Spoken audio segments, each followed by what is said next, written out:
Good morning, and welcome to my little corner of YouTube. Um,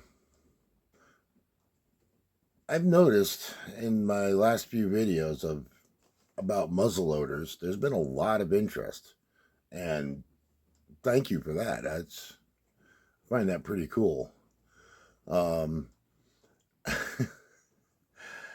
uh, I'm a small channel. I just went over 200 subscribers, and I want to thank everybody that subscribed, even the new guys. Just thank you. It's pretty cool for me. Uh, Sitting there enjoying my coffee this morning. And what I wanted to talk about quickly, well, not really that quickly, I'm never quicker when I talk, is for the new shooters into muzzle loading. The nowadays, I guess everybody turns to YouTube for their information, which is a good thing. It's right at your fingertips. You got your phone, you got all sorts of resource. But when I started, this stuff didn't exist. And I had found, through other people, I learned from talking with other people and experimenting myself. But I did have a resource. Hang on a second. What's this? Well, there's actually a couple of them. But the complete black powder handbook, revised expanded edition. This is an older one, and you can see it's been in storage so long the mice got to it. It's kind of sad, but all the reading material is still there. And these books taught me a lot. It covered a lot of questions that I had. Now, shooting cartridge guns, all this stuff is figured out for you. Okay, unless you're a hand loader, which is another subject altogether. You're basically doing hand loading with a muzzle loader. You work up your powder charges, your ball size, your patch size, whether you're shooting conicals, sabots, what have you. And this book explained pretty much all of it. It was a great resource back in the 80s when none of this YouTube stuff existed. And I still think it's a good resource for today. You can still find it. You can go on Amazon. I did the check and see if it's still available. Whether it's still in print, I don't know. These may be used ones, or usually with Amazon, you can get kind of both, through their books, Amazon books. Excuse me.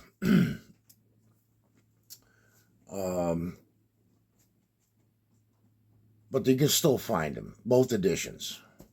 And if you're thinking about getting into muzzle loading, I would suggest getting one of these books. Yeah, you can use YouTube. Great resource.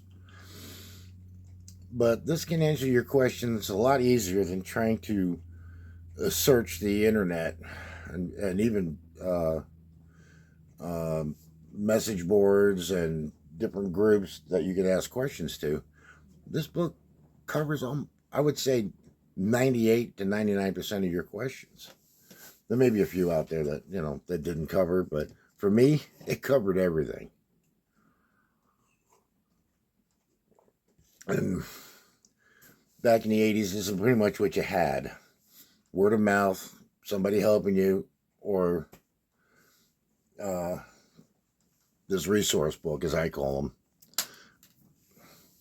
Because I something that also I was thinking about is nowadays you don't seem to have as much choice in what muzzleloading firearms are out there.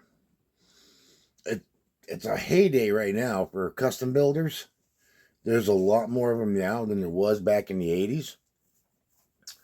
But back in the 80s and 70s, you had a ton of gun makers out there, commercial gun makers, like Hopkins Allen, Ethan Allen, Lyman, uh, CVA, Thompson Center, uh, some importers like San Marco and Antonio Zoli and Pedersoli.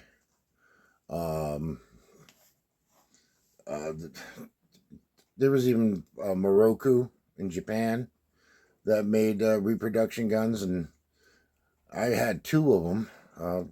Still have one.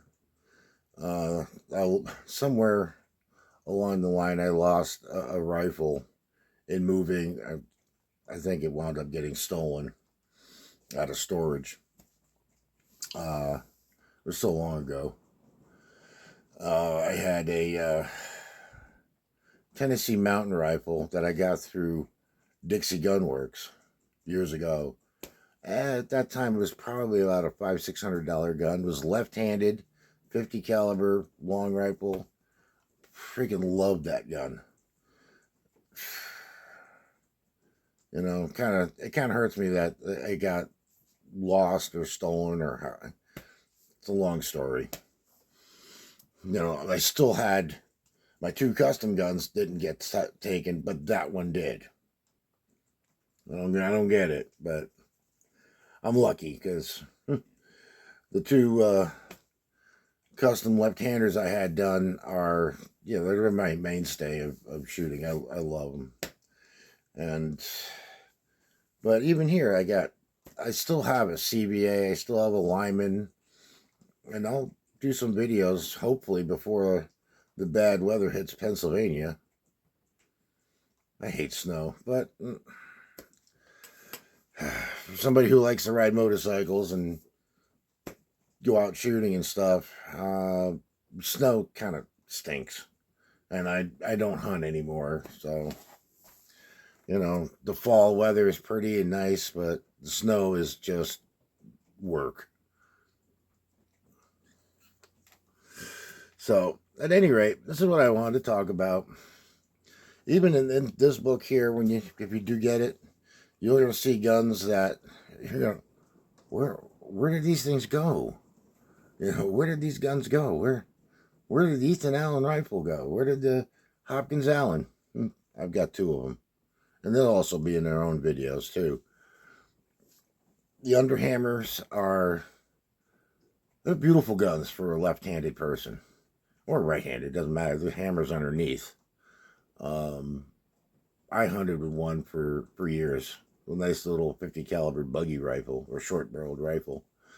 And then I had one that's a 45 caliber, like 36-inch barrel. And it's pretty much a target gun. I kind of put it together from parts that I picked up from what used to be called Numeric Arms, and now it's called Gun Parts.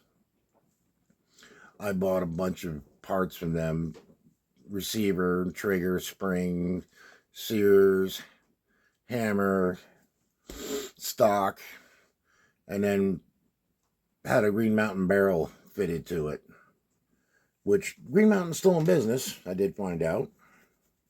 They don't make the drop-in barrels anymore because there's no rifles out there to do drop-ins for.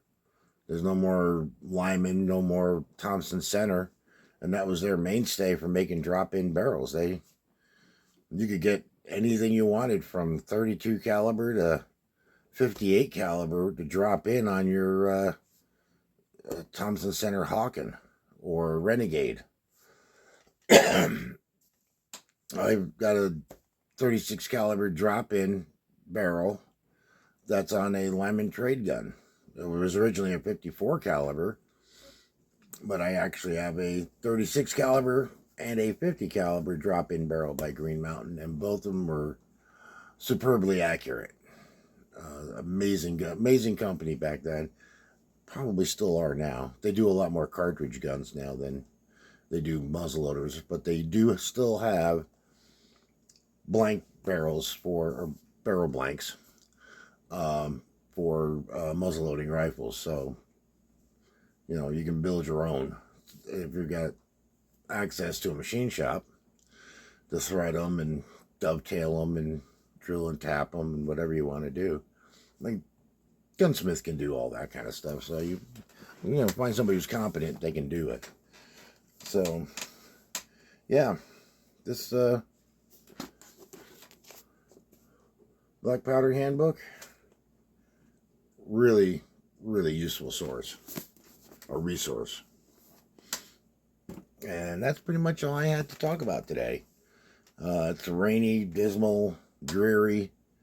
Can't go out on the bike. Can't really go out shooting. Don't want to go on the indoor range, so sit here at my loading bench and do some reloading. Yeah, I do that too, but YouTube won't let me do reloading how-tos because you're manufacturing burritos. So, anyway, you guys have a good day. And we'll see you next time.